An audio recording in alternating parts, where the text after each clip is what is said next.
Iya ya. Tuh, dua, tiga. Assalamualaikum warahmatullahi wabarakatuh. Selamat pagi, salam sejahtera bagi kita semua. Perkenalkan, kami dari kelompok 3. Nama saya Arya Pradana Dharma Putra selaku moderator dan rekan saya. Saya Briliana Kendix Priyanto sebagai penyaji. Dan saya Zahira Hansa Jundio Vairo sebagai penyaji. Pada kesempatan kali ini, kami akan mempresentasikan hasil diskusi kami yang berjudul Debunking of Complexities of a Model. Diskusi materi yang akan kami bahas terdiri dari definisi, upaya mencari model, jenis model, prinsip dasar pengembangan, karakteristik model, tahap pembuatan, dan fungsi.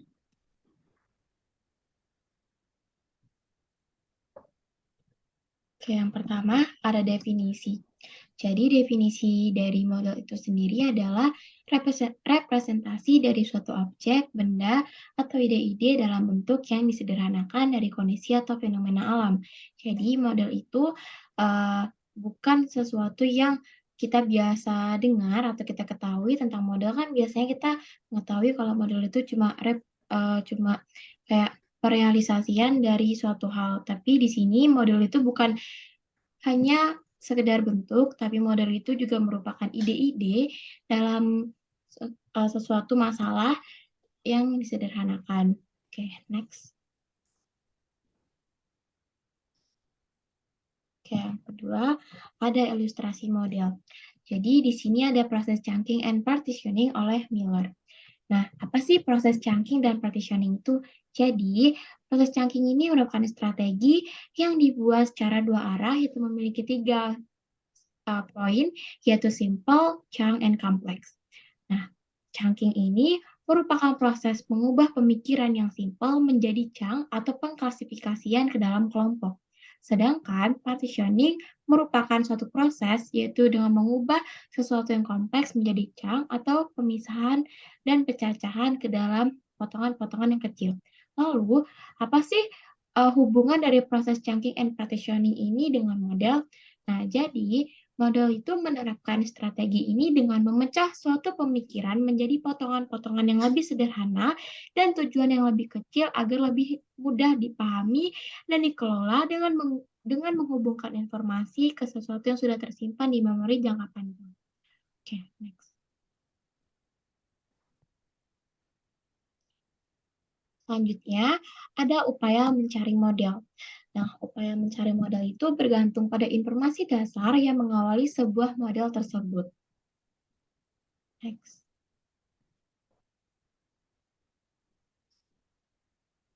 Nah, contohnya di sini saya akan mengambil contoh dengan atom.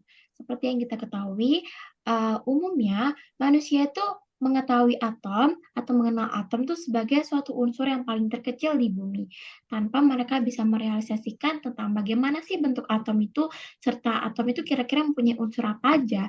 Nah, lalu seperti yang kita ketahui di sini ada atom adalah suatu satuan dasar materi yang terdiri atas inti atom serta awan elektron yang bermuatan negatif yang mengelilinginya.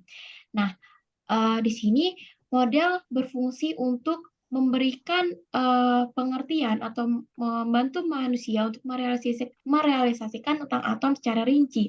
Lalu di sini muncul teori dari para ilmuwan, yaitu contohnya Thomson yang menjelaskan bahwa atom itu merupakan bola pejal yang bermuatan positif yang memuat beberapa partikel yang bermuatan negatif yang biasa disebut sebagai elektron. Nah, elektron tersebut tersebar sehingga diibaratkan sebagai kismis, atau kita biasa menyebut teori Thomson ini adalah teori roti kismis.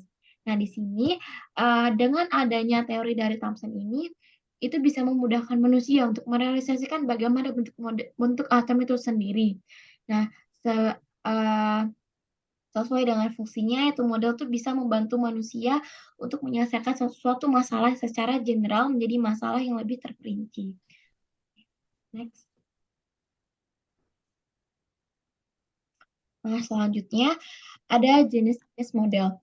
Model di sini dibagi menjadi beberapa jenis, yaitu berdasarkan fungsi, struktur, referensi waktu, referensi kepastian, tingkat generalitas, acuan lingkungan, derajat kuantifikasi, dan juga yang terakhir ada dimensi.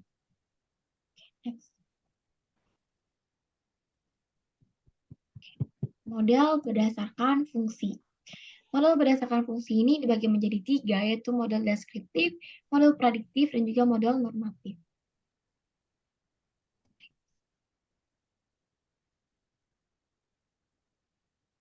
Di sini ada model deskriptif. Jadi model deskriptif itu merupakan model yang hanya menggambarkan situasi sebuah sistem tanpa adanya gambaran mendetail dari unsur luar. Nah, contohnya di sini ada diagram tata letak pabrik. Pada diagram tata letak pabrik ini hanya menjelaskan secara general tentang pabrik tersebut, tentang di mana tempat sanding atau ada curing oven atau cooling area, tanpa menjelaskan secara detail tentang tempat itu bagaimana, keadaan tempatnya itu bagaimana. Jadi model deskriptif ini adalah model yang menjelaskan sesuatu secara general. Next. Selanjutnya ada model prediktif. Model prediktif adalah model yang memuat suatu prediksi akan terjadinya suatu hal setelah ada sesuatu yang mendahulunya. Contohnya di sini ada analisis break-even point atau analisis BEP. Nah, pada analisis break-even point ini, sebelum kita membuat analisis BEP ini kita sudah menentukan terlebih dahulu seperti harga kotornya berapa, harga bersihnya berapa, lalu pengeluaran apa saja yang kita akan butuhkan, sehingga nantinya akan kita dapatkan tentang keuntungan, perkiraan keuntungan yang akan kita dapatkan. Jadi di sini model juga bisa menjadi sebuah prediksi dari suatu masalah.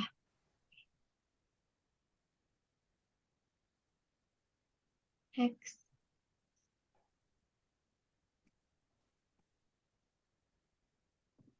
Di sini ada model normatif. Model normatif adalah model yang memberikan jawaban terbaik dari suatu permasalahan. Contohnya model CPM dan PERT. Oke, next. Oke, selanjutnya ada model berdasarkan struktur, yaitu dibagi menjadi 3, yaitu model ikonik, model analog, dan juga model simbolik.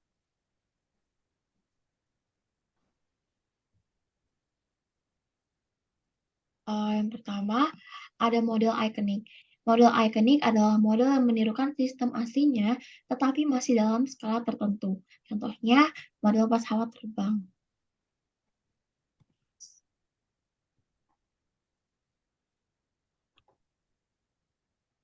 Selanjutnya ada model analog. Model analog adalah suatu model yang menirukan sistem aslinya dengan hanya mengambil beberapa karakteristik utama dan menggambarkannya dengan benda atau sistem lain secara analog. Contohnya, aliran lalu lintas di jalan dapat dianalogkan dengan aliran air di dalam sistem pipa. Next.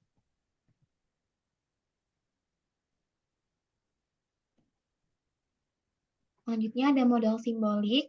Jadi model simbolik adalah suatu model yang menggambarkan sistem yang ditinjau dengan simbol-simbol, biasanya dengan simbol-simbol matematik. Contohnya, pertumbuhan sejenis bakteri yang membelah dua setiap detik dapat dirumuskan dengan Y sama dengan 2T.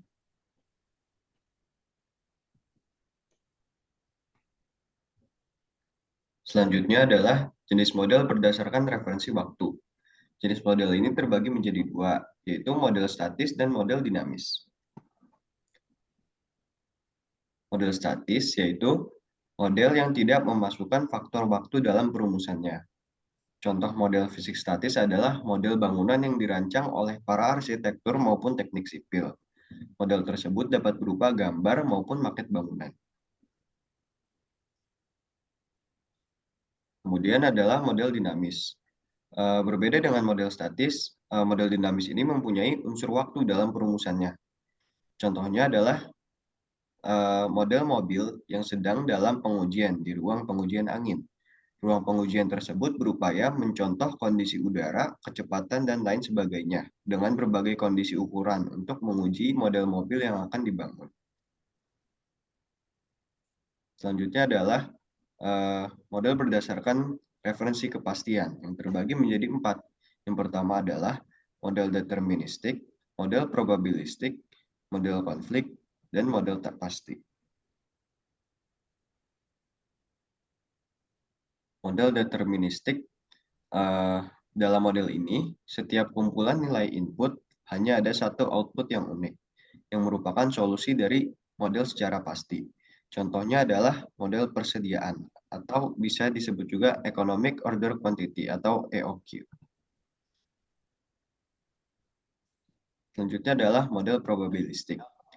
Model ini merupakan model yang menyangkut distribusi probabilistik dari input atau proses dan menghasilkan deretan harga untuk paling tidak satu variabel output yang disertai dengan kemungkinan-kemungkinan dari harga-harga tersebut.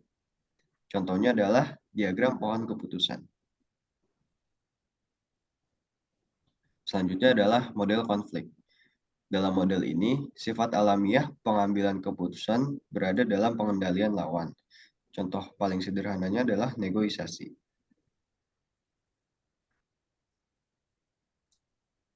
Model tak pasti atau uncertainty adalah model yang dikembangkan untuk menghadapi ketidakpastian mutlak.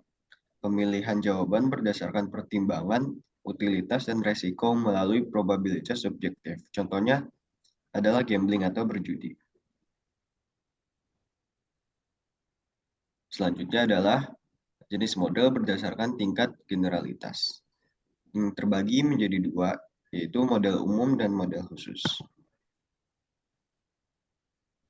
Model umum yaitu model yang dapat diterapkan pada berbagai bidang untuk beberapa jenis masalah yang berbeda. Contohnya adalah model antrian. Yang kedua adalah model khusus, yaitu model yang dapat diterapkan terhadap sebuah bidang atau yang unik saja dan hanya digunakan pada masalah-masalah tertentu. Contohnya adalah model pertumbuhan populasi. Selanjutnya ada jenis model berdasarkan acuan lingkungan yang terbagi menjadi dua. Yang pertama ada model terbuka dan yang kedua ada model tertutup. Yang pertama, model terbuka. Model terbuka ini merupakan model yang memiliki interaksi dengan lingkungannya berupa pertukaran informasi, material, atau energi yang mempunyai suatu variabel eksogen. Jadi variabel eksogennya itu berasal dari lingkungan eksternal. Contoh dari model terbuka adalah model sosial.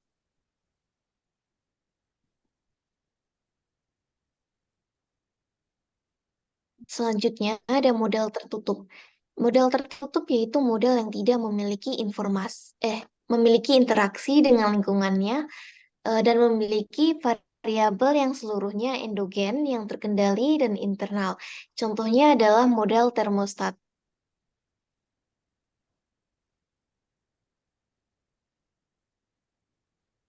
Selanjutnya, jenis model berdasarkan derajat kuantifikasi dibagi menjadi dua, yaitu model kualitatif, yang kedua ada model kuantitatif.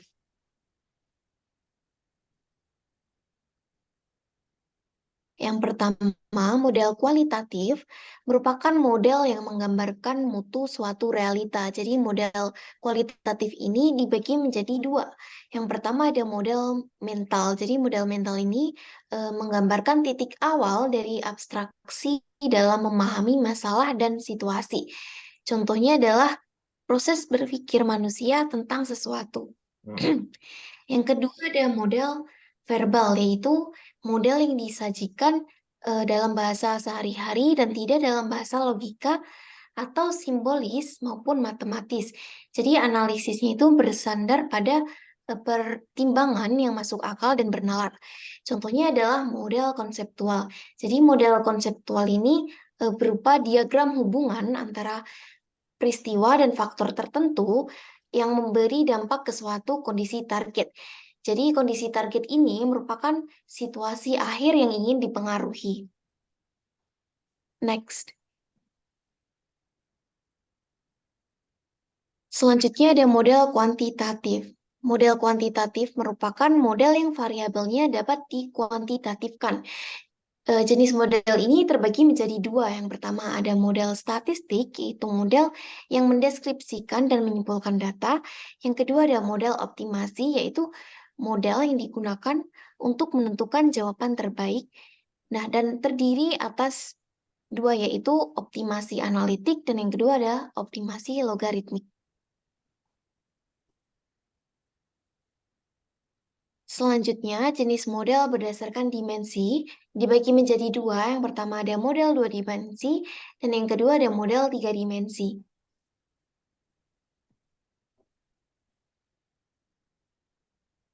Model 2 dimensi merupakan model yang terdiri dari dua faktor dimensi. Contohnya adalah peta.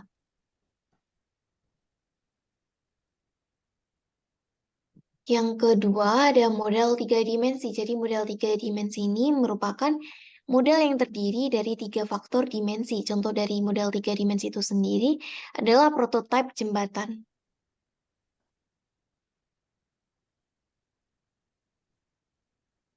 Selanjutnya ada prinsip-prinsip dasar pengembangan model. Jadi prinsip-prinsip yang digunakan dalam pengembangan model itu dibagi jadi 9. Yang pertama ada relevansi dan akurasi. Jadi model yang dikembangkan itu harus relevan dengan perkembangan iptek dan kebutuhan sifat calon sasaran dan masyarakat pada umumnya. Nah, selain itu model yang dikembangkan itu juga harus sesuai dengan tujuan serta tepat sasaran. Yang kedua ada fleksibilitas dan kepatutan. Jadi model yang akan dikembangkan itu harus dirancang agar fleksibel sehingga perubahannya itu dapat dilakukan selama proses implementasi. Selain itu harus diperhatikan ketepatan, kesesuaian, dan kewajaran model yang dikembangkan dengan kondisi sosial budaya masyarakat setempat. Yang ketiga ada efisiensi. Jadi model yang dikembangkan itu harus diimplementasikan dengan perangkat sederhana dan murah. Yang keempat ada kontinuitas. Model yang dikembangkan itu juga harus digunakan secara terus-menerus setelah proses pengembangan selesai. Yang kelima ada efektivitas dan kegunaan. Jadi model yang dikembangkan itu harus memberikan hasil yang sesuai dengan tujuan yang ditetapkan dan calon sasaran dapat menggunakannya dengan baik. Yang keenam ada inovatif. Jadi model yang dikembangkan itu harus mampu menampilkan sesuatu yang baru dan mencapai tujuan yang efisien dan efektif. Yang ketujuh, menarik. Jadi model yang dikembangkan itu harus dapat memotivasi objek untuk melakukan fungsi yang sama setelah proses pengembangan selesai dan harus dapat memotivasi pengguna model untuk menggunakan model yang dikembangkan. Yang ke-8, ilmiah. Jadi prinsip, metode, prosedur penelitian, serta pengembangan itu diterapkan dalam pengembangan model. Yang terakhir ada orisinalitas. Jadi model yang dikembangkan itu harus merupakan hasil dari refleksi, validasi, perencanaan, dan uji coba sendiri.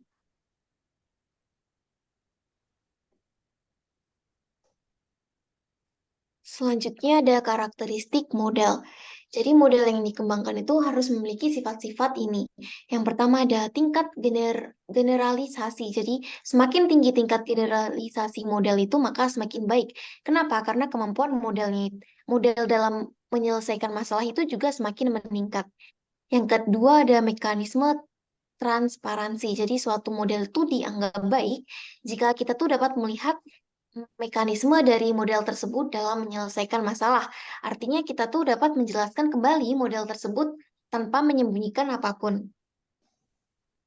Yang ketiga ada potensi untuk dikembangkan. Jadi model yang sukses itu biasanya mampu membangkitkan minat peneliti lain untuk mengkajinya lebih dekat. Dan membuka kemungkinan pengembangan model yang lebih kompleks darinya untuk menjawab permasalahan sistem dunia nyata. Yang keempat, peka terhadap perubahan asumsi. Jadi hal ini tuh menunjukkan bahwa proses pemodelan itu belum berakhir dan selalu menyediakan celah untuk membuat asumsi. Yang kelima, spesifik. Jadi model itu harus spesifik dalam artian fokus pada satu tujuan, yaitu masalah inti. Yang keenam, terukur atau measurable. Jadi model yang dikembangkan itu harus dapat diamati secara kuantitatif dan terukur. Oleh karena itu, aspek-aspek yang dikembangkan itu memiliki indikator-indikator yang memudahkan untuk mengontrol kinerjanya. Yang ketujuh, ada mudah diterapkan.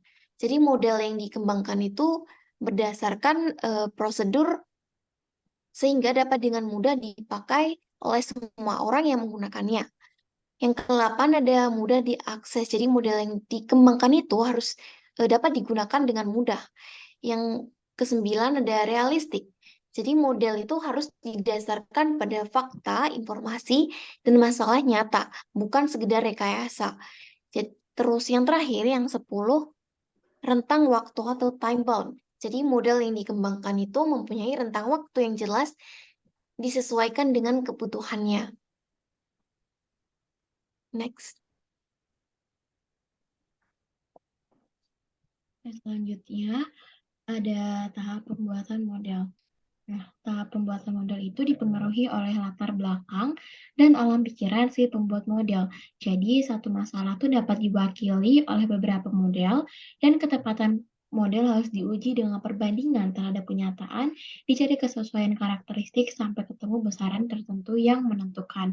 Jadi, antara kenyataan dan model itu harus balance. Nggak boleh kita ambil poinnya lebih besar pada kenyataan atau lebih besar daripada modelnya. Oke, next.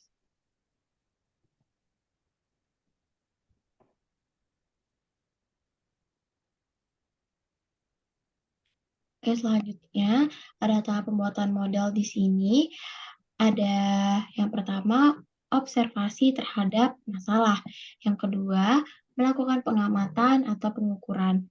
Nah, yang ketiga, ada perbandingan dan penyimpangan antara model dan kenyataan. Nah, ketiga step tadi, ketika kita sudah merasa kalau model kita tuh sudah sempurna, maka kita dapat menghentikan penyempurnaan model. Tetapi, jika dirasa masih banyak informasi dan juga masih banyak hal-hal yang menurut kita belum puas, maka kita bisa lanjut ke step 5, yaitu mengulangi proses pembuatan model tersebut. Next.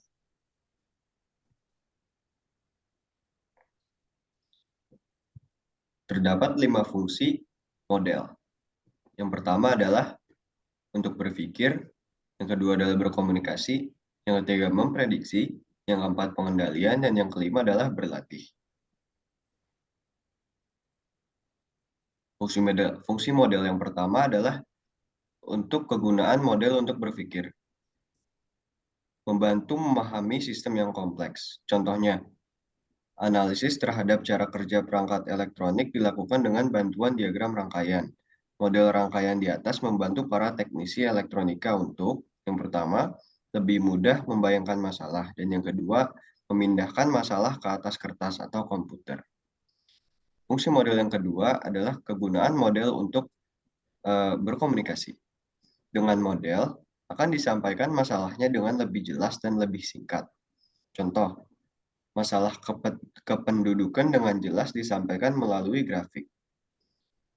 Penjelasan dan kalimat yang serba panjang dapat disederhanakan oleh model.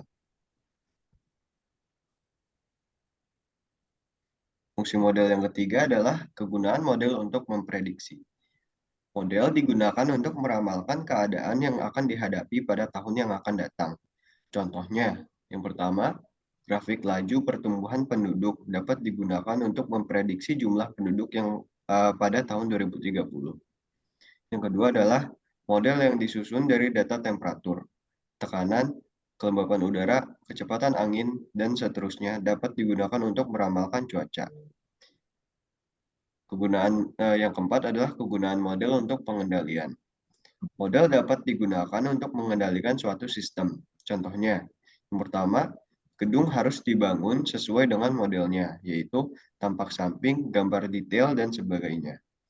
Yang kedua, pengendalian lintasan pesawat ruang angkasa dilakukan sesuai dengan modelnya, yaitu perhitungan komputer yang telah disusun dengan sangat teliti dan melibatkan banyak parameter. Fungsi model yang kelima adalah kegunaan model untuk berlatih. Contohnya, simulasi model pesawat ruang angkasa untuk berlatih para astronot.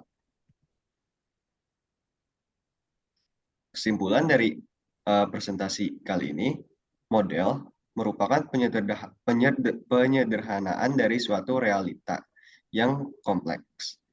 Model memudahkan kita untuk membaca, mengetahui, dan memahami maksud dari suatu definisi atau rancangan sebuah konsep. Berdasarkan jenisnya, model dibagi menjadi 8, yaitu berdasarkan fungsi, struktur, referensi waktu, referensi kepastian, tingkat generalitas, acuan lingkungan, derajat klasifikasi, dan dimensi. Prinsip dasar pengembangan model dimulai dari yang sederhana sampai dengan menggunakan teori yang dikenal luas. Untuk membuat model yang baik diperlukan observasi dahulu, kemudian perlu melakukan pengamatan atau pengukuran, perbandingan, penghentian penyempurnaan model jika ketelitian sudah mencukupi, dan mengulangi proses. Sekian presentasi yang dapat kami sampaikan. Semoga bermanfaat bagi teman-teman untuk pembelajaran ke depannya. Saya, Arya Pradana Dharma Putra. Saya, Briliana Kendi Supriyanto. Dan saya Zahira Ansajunio Faira. Kami pamit undur diri. Wassalamualaikum warahmatullahi wabarakatuh dan sampai bertemu di diskusi selanjutnya.